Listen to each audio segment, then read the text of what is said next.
Hello friends, welcome back to my channel. এই পর্বে আমরা একাধিক সংখ্যার গুণফলের একক অঙ্ক এবং কোনো সংখ্যার বিশেষ কোনো ঘাতে উন্নীত সংখ্যাটির একক অঙ্ক কিভাবে সহজে নির্ণয় করা যায় তা কতগুলি সমস্যা সমাধানের মধ্য দিয়ে আলোচনা করব। আমরা জানি দশমিক পদে ব্যবহৃত অঙ্ক সংখ্যা 10টি। অঙ্কগুলি হলো 0, 1, 2, 3, 4, 5, 6, 7, 8 এবং 9। এই 10টি অঙ্ক দ্বারা সকল সংখ্যা গঠিত। ধরি একটি সংখ্যা 321। এখানে ব্যবহৃত অঙ্ক 1, 2, 3, 3টি। এখানে 1 এই অঙ্কটি এককের ঘরে আছে, যার প্রকৃত মান 1 এবং স্থানীয় মান 1। 2 অঙ্কটি দশকের ঘরে আছে, যার প্রকৃত মান 2, স্থানীয় মান 2 10 বা 20। 3 এই অঙ্কটি শতকের ঘরে আছে, যার প্রকৃত মান 3, স্থানীয় মান 3 শতক। কোনো সংখ্যা হলো তার অঙ্কগুলির স্থানীয় মানের সমষ্টি। অর্থাৎ এক্ষেত্রে 321 সংখ্যাটি 1 যোগ 210 যোগ 300 সমান 300 210 1। এই সংখ্যাটির একক অঙ্ক 1। এখন আমরা জেনে নেব কোনো সংখ্যাকে অপর কোনো সংখ্যা দিয়ে গুণ করলে তার একক অঙ্ক কী হবে। ধরি 321কে গুণ করলাম 123 দিয়ে, তাহলে একক অঙ্ক কী হবে আমরা জানি। একটু ব্যাখ্যা করা যাক। আমরা গুণ কিভাবে করি। এক্ষেত্রে গুণন 321 সংখ্যাটিকে আমরা স্থানীয় মানে বিস্তার করতে পারি, আর গুণক 123 সংখ্যাটিকে স্থানীয় মানে বিস্তার করে পাই 100 যোগ 210 যোগ 3। তাহলে 321 গুণ 123 সমান 321 গুণ 3 যোগ 321 গুণ 210 যোগ 321 গুণ 100। আমরা যখন 321কে 3 দিয়ে গুণ করি তখন পাই 3 একে 3, 3 দুগুণে 6, 3 তিরিকে 9। তাহলে তার সাথে যোগ করি 321 গুণ 210, 210 অর্থাৎ 1 10-এর দ্বিগুণ। অর্থাৎ কোনো সংখ্যাকে প্রথমে 1 10 দিয়ে গুণ করব, তার দ্বিগুণ করব। 1 10 দিয়ে গুণ করা মানেই সংখ্যাটির পরে একটি শূন্য আসবে, তাই এককের ঘরে একটি শূন্য দিলাম। এরপরে এই সংখ্যাটিকে 2 দিয়ে গুণ করলাম। 2 একে 2, 2 গুণ 2 4, 2 গুণ 3 6। একইভাবে কোনো সংখ্যাকে 100 দিয়ে গুণ করলে একক এবং দশকের ঘরে শূন্য আসবে, তাই একক দশক শূন্য দিলাম। 321কে আসলে 1 দিয়ে গুণ করলাম। কোনো সংখ্যাকে 1 দিয়ে গুণ করলে সেই সংখ্যাই হয়। এরপরে তাদের যোগ করলাম। একক অঙ্ক পেলাম 3, দশক অঙ্ক 6 যোগ 2 8, শতক অঙ্ক 9 যোগ 4 13, একে 14 4 1। এক্ষেত্রে 1 যোগ 6 7, 7 যোগ 2 9 হাজারের অঙ্ক এবং অযুতের অঙ্ক 3 পেলাম, অর্থাৎ 39,483। লক্ষ্য করো এক্ষেত্রে গুণফলের একক অঙ্ক 3। তাহলে গুণফলের একক অঙ্ক আসলে যে দুটি সংখ্যার গুণ করেছি তাদের একক অঙ্কের গুণফলের একক অঙ্ক। ধরি একটি সংখ্যার একক অঙ্ক 2, অপর একটি সংখ্যার একক অঙ্ক 9, তাহলে তাদের গুণফলের একক অঙ্ক কী হবে। সংখ্যা দুটির একক অঙ্কের গুণফল 18 হচ্ছে। 18 এর গুণফলের একক অঙ্ক 8, সুতরাং এই দুটি সংখ্যার গুণফলের একক অঙ্ক হবে 8। অর্থাৎ দুটি সংখ্যার গুণফলের একক অঙ্ক ওই দুটি সংখ্যার একক অঙ্কের গুণফলের একক অঙ্ক। এখন একটি প্রশ্ন, ধরা যাক 321 গুণ 123 গুণ 424 গুণ 529। এই গুণফলের একক অঙ্ক কী হবে, আমরা কীভাবে সহজে নির্ণয় করতে পারি? তাহলে আমরা জানি দুটি সংখ্যার গুণফলের একক অঙ্ক তার একক অঙ্ক দুটির গুণফলের একক অঙ্ক। তাহলে এক্ষেত্রে প্রথম দুটি সংখ্যার একক অঙ্ক 1 এবং 3-এর গুণফলের একক অঙ্ক 3, অর্থাৎ এই দুটি সংখ্যার গুণ করে আমরা একক অঙ্ক 3 পেলাম। সেই গুণফলকে যখন 424 দিয়ে গুণ করব, তাদের একক অঙ্কের গুণফল 3 গুণ 424-এর একক অঙ্ক 4-এর গুণফল, 3 4 12, অর্থাৎ এক্ষেত্রে আমরা 2 পাবো। এরপরে আমরা 529 দিয়ে গুণ করলে 529-এর একক অঙ্ক 9 পাচ্ছি, সুতরাং 2কে 9 দিয়ে গুণ করে 18, অর্থাৎ একক অঙ্ক 8 পাবো। তাহলে আমরা কি জানলাম? প্রথম দুটি সংখ্যার একক অঙ্কের গুণফল 3, 3কে এই সংখ্যাটির একক অঙ্ক 4 দিয়ে গুণ করে একক অঙ্ক 2 পাচ্ছি, কারণ 4 3 12। 2কে 529-এর একক অঙ্ক 9 দিয়ে গুণ করে 18 পাচ্ছি, সুতরাং গুণফলের একক অঙ্ক 8। প্রসঙ্গত বলি, ধরি এক্ষেত্রে সম্ভাব্য উত্তরগুলির একটি 1, অপরটি 3, অপরটি 8 এবং অপরটি 9। সেক্ষেত্রে কোনটি উত্তর হবে? অবশ্যই 8 হবে। কিন্তু আমরা দ্রুত কীভাবে সিদ্ধান্ত নিতে পারি যে 1 3 9 হবে না? এটা দ্রুত কীভাবে সিদ্ধান্ত নিতে পারি? লক্ষ্য করো, এক্ষেত্রে 4টি সংখ্যার গুণফল এর একক অঙ্ক নির্ণয় করতে হবে। যে 4টি সংখ্যা দেওয়া হয়েছে তাদের একটি জোড় সংখ্যা। আমরা একক অঙ্ক দেখে বুঝে গেলাম। আমরা জানি কোনো সংখ্যার একক অঙ্ক 0, 2, 4, 6 বা 8 হলে সেটি জোড় সংখ্যা হয়। কোনো জোড় সংখ্যাকে কোনো জোড় বা বিজোড় সংখ্যা দিয়ে গুণ করলে গুণফল একটি জোড় সংখ্যা হয়। তাহলে যে 4টি সংখ্যার গুণফলের একক অঙ্ক নির্ণয় করতে হবে তাদের একটি জোড় সংখ্যা, সুতরাং তাদের গুণফল একটি জোড় সংখ্যা হবে। সুতরাং তার একক অঙ্ক 1, 3 বা 9 হবে না, এক্ষেত্রে 8 সঠিক উত্তর হবে। দ্বিতীয় আরেকটি গুণ লক্ষ্য করি। 615 গুণ 1029 গুণ 210 গুণ 512। এই গুণফলের একক অঙ্ক কী হবে? Option A 1, option B 0, option C 2, option D 5। তাহলে আমরা একক অঙ্কগুলি গুণ করে দেখতে পারি। 5 × 9, 9 গুণ 5 45, একক অঙ্ক 5। 5 × 0, গুণফল 0, 0 × 2 0, একক অঙ্ক 0 হবে। কিন্তু এভাবে গুণ করার কোনো প্রয়োজন নাই, কারণ আমরা জানি 0কে কোনো সংখ্যা দিয়ে গুণ করলে 0 হয়। যে 4টি সংখ্যার গুণফলের একক অঙ্ক নির্ণয় করতে হবে তার একটির একক অঙ্ক 0, সুতরাং অন্যান্য সংখ্যাগুলির একক অঙ্ক 10টি অঙ্কের মধ্যে যে কোনো সংখ্যা হোক না কেন, গুণফলের একক অঙ্ক 0 হবে। এখন আমরা কোনো সংখ্যাকে বিশেষ ঘাতে উন্নীত করে তার একক অঙ্ক নির্ণয় করব। ধরি একটি সংখ্যা 123, 123 এর হোল স্কয়ার, অর্থাৎ আমরা বুঝি 123 গুণ 123, অর্থাৎ 123কে যখন আমরা দ্বিঘাতে উন্নীত করেছি তখন তার একক অঙ্ক তাহলে আসলে কি হবে? 123 গুণ 123 এর গুণফলের একক অঙ্ক।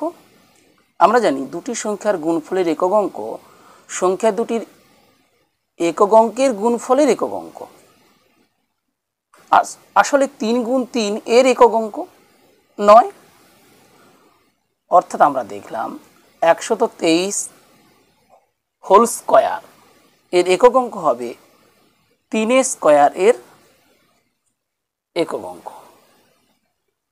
অর্থাৎ ধরি একটি সংখ্যা 1 2 3 4 5 6 হোল টু দি পাওয়ার 6, তাহলে এই সংখ্যাটির একক অঙ্ক হবে 1 2 3 4 5 6 সংখ্যাটির একক অঙ্ক 6, 6 টু দি পাওয়ার 6 এর একক অঙ্ক। এখন আমরা আলোচনা করে নেব কোনো সংখ্যার একক অঙ্ক 0 হলে তার সূচক 1 হলে কি হবে, 2 হলে কি হবে, 3 হলে কি হবে, 4 হলে কি হবে, 5 হলে কি হবে একক অঙ্ক। কোনো একটি সংখ্যা তার সূচক 1 হওয়া মানে সেই সংখ্যাটি একবার, তাহলে সংখ্যাটির একক অঙ্ক 0 হলে একক অঙ্ক 0 হবে, 1 হলে 1 হবে, 2 হলে 2 হবে, 3 হলে 3 হবে, অর্থাৎ একই থাকবে, অপরিবর্তিত। কিন্তু 2 হলে দেখো আসলে 0 ইন্টু 0, 0 ক্ষেত্রে 0 হবে, 0 ইন্টু 0 ইন্টু 0, 0 হবে, 0 ইন্টু 0 ইন্টু 0 ইন্টু 0 ইন্টু 0 যাই হোক না কেন আসলে 0-র ক্ষেত্রে সর্বদা 0 হবে। সুতরাং কোনো একটি সংখ্যা ধরি 1 2 3 4 0 হোল টু দি পাওয়ার 1 2 3 4 5 6 যে সংখ্যাই হোক না কেন তার একক অঙ্ক সর্বদা 0 হবে। এরপরে আমরা আলোচনা করব একক অঙ্ক 1 হলে সেই সংখ্যাটিকে বিশেষ ঘাতে উন্নীত করে সূচক 1 2 3 4 কোনো কিছু হলে একক অঙ্ক কী হয়। আমরা জানি 1 ইন্টু 1 সমান 1, অর্থাৎ 1কে 1 দিয়ে গুণ করলে 1 হয়, যতবারই গুণ করি না কেন। তাহলে সূচক 2 হলে 1 হবে একক অঙ্ক, সূচক 3 হলে একক অঙ্ক 1 হবে, সূচক 4 হলে 1 হবে, একইভাবে 5 হলে 1 হবে। কোনো সংখ্যার একক অঙ্ক 2 হলে ধরি একটি সংখ্যা 1 2 2, তাহলে এর একক অঙ্ক 2। সূচক 1 হলে তো 2 হবেই একক অঙ্ক, সূচক 2 হলে আসলে 2 স্কোয়ার অর্থাৎ 4 হবে, তাই আমরা এখানে 4 লিখলাম। সূচক 3 হলে আসলে 4কে পুনরায় 2 দিয়ে গুণ, 4 গুণ 2 8 হবে। সূচক 4 হলে 8 গুণ 2 16, অর্থাৎ এখানে 6 হবে। এবার লক্ষ্য করো সূচক 5 হলে কি হবে, যা আমরা এখানে আলাদা করে লিখলাম না। 6 গুণ পুনরায় 2, 6 গুণ 2 12, অর্থাৎ 2 হবে। অর্থাৎ সূচক 5 হলে সূচক 1 হলে যা একক অঙ্ক হয় ঠিক তাই হয়। সূচক 6 হলে সূচক 2 এর জন্য একক অঙ্ক যা হয় সেটাই হবে। সূচক 7 হলে সূচক 3 এর জন্য একক অঙ্ক যা হয় সেটাই হবে। এরপরে আমরা একক অঙ্ক 3 এর জন্য সূচক 1 2 3 4 এ একক অঙ্ক কী হবে তা জেনে নেব। কোনো সংখ্যার একক অঙ্ক 3, তাহলে সূচক 1 হলে 3 হবেই, সূচক 2 হলে 3 স্কোয়ার 9 হবে। সূচক 3 হলে অর্থাৎ 9কে পুনরায় 3 দিয়ে গুণ, 9 3 27, যার একক অঙ্ক 7, সুতরাং 7 হবে। সূচক অঙ্ক 4 হলে 27কে পুনরায় 3 দিয়ে গুণ, অর্থাৎ 7কে 3 দিয়ে গুণ, 7 3 21, একক অঙ্ক 1 হবে। আমরা 5 দিয়ে আর দেখছি না, কারণ 5 দিয়ে করলে 1কে 3 দিয়ে গুণ, অর্থাৎ 3 হবে। 6 হলে 3কে পুনরায় 3 দিয়ে গুণ 9 হবে, এইভাবে পরপর হতে থাকবে। অর্থাৎ আমরা জানলাম সূচক 1 হলে যা হয় 5 হলে তাই হবে, 9 হলে তাই হবে, 2 হলে যা হবে 6 হলে তা হবে, 3 হলে যা হবে 7 হবে, 4 8, অর্থাৎ 4-এর গুণিতকে এইগুলো হবে। এটা আমরা 4-এর গুণিতকের জন্য আলাদাভাবে মনে রাখতে পারি। কোনো সংখ্যার একক অঙ্ক 4 হলে সূচক যখন 2 6 10 14 হবে তখন কি হবে, তাহলে 4-এর বর্গ 16, তার জন্য 6 হবে। 6 গুণ 4, 6 4 24, 4 হবে। 4 24-এর 4, তাকে আবার যদি 4 দিয়ে গুণ করি 4 4 16, অর্থাৎ 6 হবে। 5-এর ক্ষেত্রে কি হবে, 5 5 25, 5 হবে। 25কে 5 দিয়ে গুণ করলে 25-এর 5, তাকে 5 দিয়ে গুণ করলে 5 5 সেই 25, 5 হবে, অর্থাৎ সর্বদা 5 হবে। 6-এর ক্ষেত্রে ছয়কে 6 দিয়ে গুণ করে 36 পাওয়া যায়, যার একক অঙ্ক 6। বা 36-এর একক অঙ্ক 6, তাকে 6 দিয়ে গুণ করলে 36, একক অঙ্ক 6। অর্থাৎ 36-এর ক্ষেত্রে 6, তাকে 6 দিয়ে গুণ করলে একক অঙ্ক 6, তাকে 6 দিয়ে গুণ করলে একক অঙ্ক 6, সর্বদা 6। 7-এর ক্ষেত্রে 7 7 49, একক অঙ্ক 9। 9কে যখন 7 দিয়ে গুণ করব, 7 লং 63, তাহলে একক অঙ্ক 3। 3কে পুনরায় 7 দিয়ে গুণ করে 7 3 21, একক অঙ্ক 1। 8-এর বেলায় 8 গুণ 8 64, 4। 4 আষ্টে 32-এর 2, 2 আষ্টে 16, 6। এইভাবে 9-এর বেলায় 9-এর বর্গ 81-এর 1, 1 গুণ 9 9, 9 গুণ 9 81, 1। এইভাবে আমাদের ছকটা মনে রাখতে হবে। তাহলে আমরা এখানে দেখলাম 0, 1, 5 এবং 6 এই 4টি অঙ্কের ক্ষেত্রে একক অঙ্ক অপরিবর্তিত থাকে। অর্থাৎ কোনো সংখ্যার একক অঙ্ক 0 অথবা 1, 5 অথবা 6 হলে তাদের সূচক যাই হোক না কেন, অর্থাৎ সূচক যে কোনো স্বাভাবিক সংখ্যা 1 2 3 4 5 6 যে কোনো স্বাভাবিক সংখ্যা হোক না কেন, একক অঙ্ক অপরিবর্তিত থাকবে, অর্থাৎ একই থাকবে। এরপরে বিশেষ ক্ষেত্র আমরা দেখে নেব। সেক্ষেত্রে 4 এবং 9 নিয়ে লক্ষ্য করি।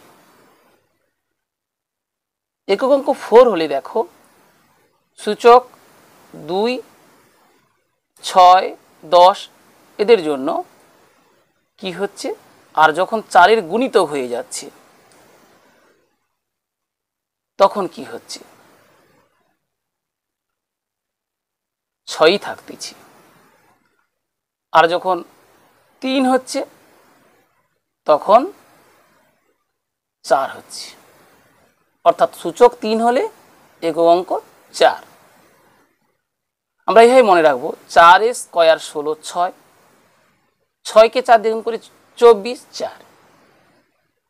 আর কোনো সংখ্যার একক অঙ্ক 9 হলে তার স্কয়ারে 9 9 গুণ করে 81, 1। কিন্তু 81কে আবার 9 দিয়ে গুণ করা, অর্থাৎ 1কে 9 দিয়ে গুণ করে 9। এটা 4 এবং 9-এর জন্য এই ছকটি। এরপরে আর কতগুলো অঙ্ক আছে, এখানে 4টি অঙ্ক নিলাম, এখানে 2টি, মোট 6টি। আরও 4টি অঙ্ক আছে, 2, 3, 7 এবং 8। এই 4টি অঙ্কের ক্ষেত্রে বিশেষ কি নিয়ম আছে। সূচক 2 হলে কি হবে, 3 হলে কি হবে, আর 4 হলে কি হবে। 4 বা 4-এর গুণিতক। তাহলে 2-এর ক্ষেত্রে 2 গুণ 2 4 আমরা আগেই নির্ণয় করেছি। 3-এর ক্ষেত্রে 4 গুণ 2 8, 4-এর ক্ষেত্রে 8 গুণ 2 16, 6।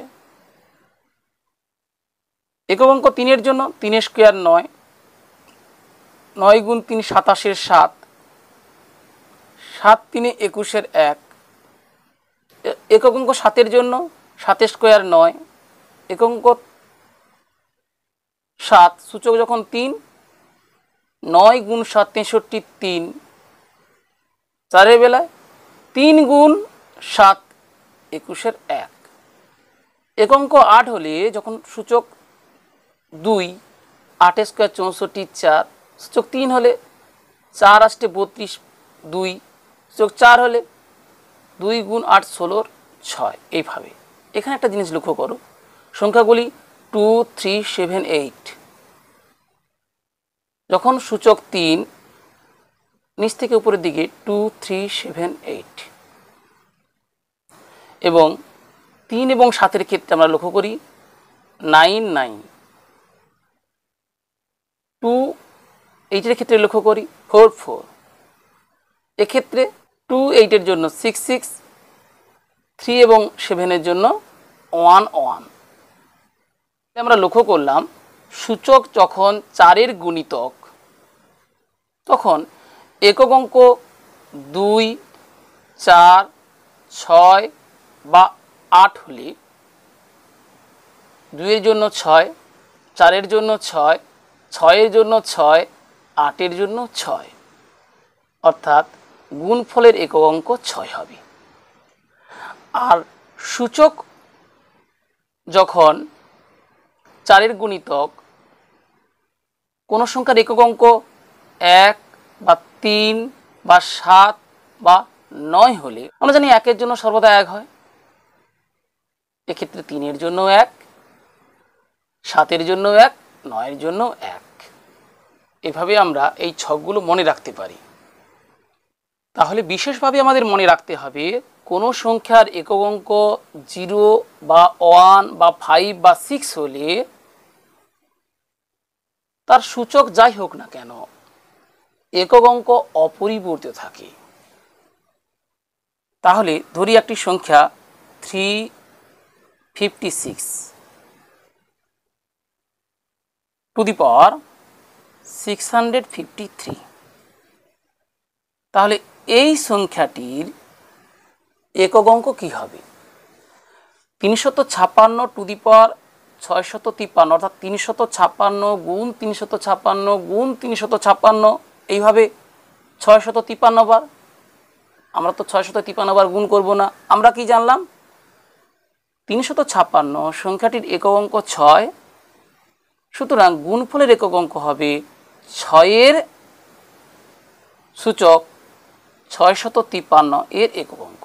আমরা জানি 0, 1, 5 এবং 6 যদি কোনো সংখ্যার একক অঙ্ক হয় তার সূচক যে কোনো সংখ্যাই হোক না কেন একক অঙ্ক অপরিবর্তিত থাকে। সুতরাং এক্ষেত্রে একক অঙ্ক 6 হবে। আমরা গুণ করে দেখব না বা অন্য কোনো নিয়ম খাটাবো না। এখানে সূচক 4 এর গুণিতক কিনা বা 4 এর গুণিতকের পর অতিরিক্ত 1, 2 বা 3 হচ্ছে কিনা এরূপ দেখার কোনো প্রয়োজন নাই। যে সংখ্যাটি 653 ঘাতে উন্নীত সেই সংখ্যাটির একক অঙ্ক যেহেতু 6, সুতরাং একক অঙ্ক 6 হবে। এখন আমরা বিশেষ একটি সমস্যা লক্ষ্য করি। ধরি 121 to the power 21 into 122 to the power 22 into 123 to the power 23 into 124 to the power 24 into 125 to the power 25 into 126 to the power 26 into 127 to the power 27 into 128 to the power 28 into 129 to the power 29 এর একক অঙ্ক কী হবে? তাহলে আমরা পৃথক পৃথকভাবে দেখতে পারি। এখানে একক অঙ্ক 1 আছে। আমরা জানি একক অঙ্ক 1 হলে সূচক যে কোনো সংখ্যার জন্যই, অর্থাৎ যে কোনো স্বাভাবিক সংখ্যার জন্য 1, 2, 3, 4 এগুলোর জন্য, 0-র জন্য নয়। আমরা জানি কোনো সংখ্যার টু দি পাওয়ার 0 মানে 1 হয়ে যায়। হ্যাঁ, 1 এর ক্ষেত্রে এটা 1 হবে, 2 এর ক্ষেত্রে এখানে 0 হওয়ার জন্য 1 হয়ে যাবে। তাহলে এইরূপ সংখ্যার জন্য একক অঙ্ক 1 হবে। ইন্টু এখানে একক অঙ্ক 2 আছে, তাহলে 2 এর জন্য এখানে কত? 22 আছে। আমরা দেখব 22কে 4 দিয়ে ভাগ করলে কি হয়? 4 5 20, তাহলে অতিরিক্ত 2, অর্থাৎ এক্ষেত্রে 2 এর স্কোয়ার হবে। ইন্টু আর এক্ষেত্রে আছে 23, অর্থাৎ 4 এর গুণিতক যোগ 3, তাই 3 টু দি পাওয়ার 3 নেব। ইন্টু এক্ষেত্রে 24 আছে, অর্থাৎ 4 এর গুণিতক। তাহলে 4 এর গুণিতক হলে আমরা জানি, এখানে লক্ষ্য করি 4ই নেব, 4 টু দি পাওয়ার 4 হলে 6 হয় জানি, এক্ষেত্রে 4 টু দি পাওয়ার 4ই নেব, অর্থাৎ সূচক 1, 2, 3 বা 4 নেব, তার বেশি নয়। ইন্টু এক্ষেত্রে 5 টু দি পাওয়ার 25 আছে, অর্থাৎ 24 যোগ 1, তাহলে 1 নেব। ইন্টু 6 টু দি পাওয়ার 26 আছে, অর্থাৎ 24 যোগ 2, তাই 2 নেব। এইভাবে আমরা নিতে পারি, কিন্তু না, এভাবেও নেওয়ার প্রয়োজন নেই। যে 9টি সংখ্যা আছে, 9টি সংখ্যার জন্য পৃথক পৃথকভাবে একক অঙ্ক নির্ণয় করার কোনো প্রয়োজন নেই। লক্ষ্য করো পরপর দুটি সংখ্যার একটি 125 যার সূচক 25, অপরটি 126 যার সূচক 26। আমরা জানি কোনো সংখ্যার একক অঙ্ক 5 হলে তার সূচক যে কোনো স্বাভাবিক সংখ্যার জন্য একক অঙ্ক 5 হবে এবং 6-এর ক্ষেত্রে 6 হবে। তাহলে এই দুটি সংখ্যার জন্য একক অঙ্কদ্বয়ের গুণফল 5 গুণ 6 30 অর্থাৎ 0 হবে।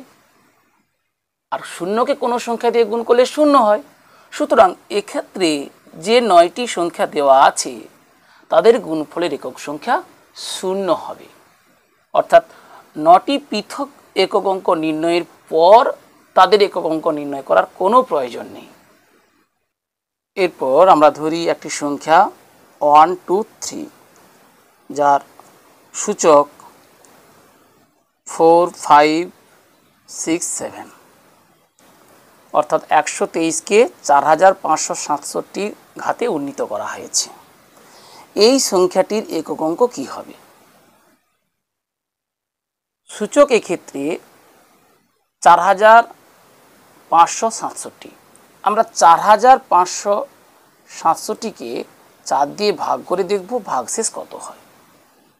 এক্ষেত্রে পুরো ভাগ করার দরকার নাই, কারণ আমরা জানি কোনো সংখ্যা তার একক অঙ্কগুলি স্থানীয় মানের সমষ্টি। অর্থাৎ 4000 যোগ 500 যোগ 6 10 যোগ 7 সমান তো 4567। হাজার তো 4-এর গুণিতক, শত সংখ্যা তো 4-এর গুণিতক। সুতরাং এগুলো দেখার কোনো প্রয়োজন নাই। আমরা জানি কোনো সংখ্যা 4-এর গুণিতক কিনা তা দেখার জন্য সংখ্যার দশক এবং একক অঙ্ক দ্বারা গঠিত সংখ্যাটি 4-এর গুণিতক কিনা দেখা হয়। এবং সংখ্যার দশক অঙ্ক 0 2 4 6 বা 8 হলে দশক অঙ্কটির স্থানীয় মান 4-এর গুণিতক হয়। সেক্ষেত্রে আমরা একক অঙ্কটাই লক্ষ্য করি। যাই হোক, এক্ষেত্রে তাহলে 7 আছে। আমরা 7কে 4 দিয়ে ভাগ করে ভাগশেষ 3 পাচ্ছি। অর্থাৎ দ্রুত সিদ্ধান্ত নেওয়া যায় 4567 সংখ্যাটি 4-এর গুণিতক নয়, ভাগশেষ এক্ষেত্রে 3। কী করে হলো? 4000 4-এর গুণিতক, 500 4-এর গুণিতক, 60 4-এর গুণিতক, আর 7 4-এর গুণিতক নয়, অর্থাৎ 3 হবে। তাহলে 123 টু দি পাওয়ার 4567 এর একক অঙ্ক হবে 3 টু দি পাওয়ার 4567 এর একক অঙ্ক আসলে 3 টু দি পাওয়ার 3 এর একক অঙ্ক। আমরা জানি 3 টু দি পাওয়ার 3 যদি এই ছকটা ভুলেও যায়, সেক্ষেত্রে আমাদের মনে করতে হবে 3 ইন্টু 3 9, 9 ইন্টু 3 27 অর্থাৎ 7। তাহলে এই সংখ্যাটির একক অঙ্ক হবে 7। ধরি অপর আরেকটি সংখ্যা 17017, 17017 টু দি পাওয়ার 22222। এই সংখ্যাটির একক অঙ্ক কী হবে? তাহলে আমরা 7 টু দি পাওয়ার 22222 একক অঙ্ক নির্ণয় করে নেব। 22222 4-এর গুণিতক কি? 22000-এর জন্য দেখার দরকার নাই, 200-র জন্য দেখার দরকার নাই, 210-এর জন্য দেখার দরকার নাই, 2। অর্থাৎ আমরা সহজে বুঝে গেলাম 22222কে 4 দিয়ে ভাগ করলে ভাগশেষ হবে 2। বিভাজ্যতা নিয়ম সংক্রান্ত ভিডিওতে বিশদে আলোচনা করা হয়েছে। বিভাজ্যতা নিয়ম সংক্রান্ত ভিডিও লিঙ্ক এই ভিডিও ডেসক্রিপশন বক্সে দেওয়া আছে, যদি দেখে না থাকো দেখে নিতে পারো। 7 স্কয়ার 49, যার একক অঙ্ক 9। অর্থাৎ আমরা দ্রুত সিদ্ধান্ত নিতে পারি 17017 টু দি পাওয়ার 22222 সংখ্যাটির একক অঙ্ক 9। অর্থাৎ 17017 সংখ্যাটির একক অঙ্ক 7। 7 স্কয়ার 49, যার একক অঙ্ক 9। সুতরাং এই সংখ্যাটির একক অঙ্ক 9 হবে। আরও একটি সমস্যার সমাধান করা যাক। 4387 টু দি পাওয়ার 245 গুণ 621 টু দি পাওয়ার 72 এর একক অঙ্ক কী হবে? তাহলে 4387 সংখ্যাটির একক অঙ্ক 7, 7 টু দি পাওয়ার 245। আমরা দেখে নেব এটি 4-এর গুণিতক কিনা। 204-এর গুণিতক কিনা দেখার কোনো প্রয়োজন নাই। 4 10 4-এর গুণিতক কিনা দেখার কোনো প্রয়োজন নাই। এখানে 5 আছে, আমরা জানি 5 আসলে 4 যোগ 1, অর্থাৎ 245 সংখ্যাটিকে 4 দিয়ে ভাগ করি আমরা ভাগশেষ 1 পাবো। পৃথকভাবে ভাগ করে দেখার কোনো প্রয়োজন নেই। 4 6 24, 5 4 1 4 ভাগশেষ 1, এভাবে দেখার কোনো প্রয়োজন নেই। অর্থাৎ এটা 7 টু দি পাওয়ার 1 হবে। ইন্টু, এক্ষেত্রে তো আমরা দেখবই না 72 4-এর গুণিতক কিনা। হ্যাঁ, 72 4-এর গুণিতক, কিন্তু সেটা আমাদের দেখার কোনো প্রয়োজন নাই, কারণ 621 এই সংখ্যাটির একক অঙ্ক 1 আছে। আমরা জানি কোনো সংখ্যার একক অঙ্ক 1 হলে তার সূচক যে কোনো সংখ্যাই হোক না কেন একক অঙ্ক 1 হবে। তাহলে 7 টু দি পাওয়ার 1 ইন্টু 1, অর্থাৎ 7 ইন্টু 1 7 হবে। আরও একটি সমস্যা লক্ষ্য করা যাক। ধরি 97 to the power 654 into 23 to the power 29 into 38 to the power 125, এর একক অঙ্ক কী হবে? তাহলে 97 এর একক অঙ্ক 7, 7 টু দি পাওয়ার 654, 654 4-এর গুণিতক কি? এখানে 6-এর জন্য আমরা লক্ষ্য করব না, 54 আমরা জানি 54 4-এর গুণিতক নয়। 4 1 4, 4 3 12, অর্থাৎ 13 4 52 যোগ 2 54। অর্থাৎ এক্ষেত্রে আমরা 7 স্কয়ার এর একক অঙ্ক যা পাবো, এই সংখ্যাটির একক অঙ্ক সেটাই হবে। 7 স্কয়ার 49, অর্থাৎ এখান থেকে আমরা পাবো 9 ইন্টু 23 টু দি পাওয়ার 29, 4 7 28, 28 যোগ 1 29, অর্থাৎ 29কে 4 দিয়ে ভাগ করলে ভাগশেষ 1। তাহলে 3 টু দি পাওয়ার 1, কোনো সংখ্যা টু দি পাওয়ার 1 হলে একক অঙ্ক সেই সংখ্যার একক অঙ্ক হবে, অর্থাৎ 3 হবে, ইন্টু 38 টু দি পাওয়ার 125, 125।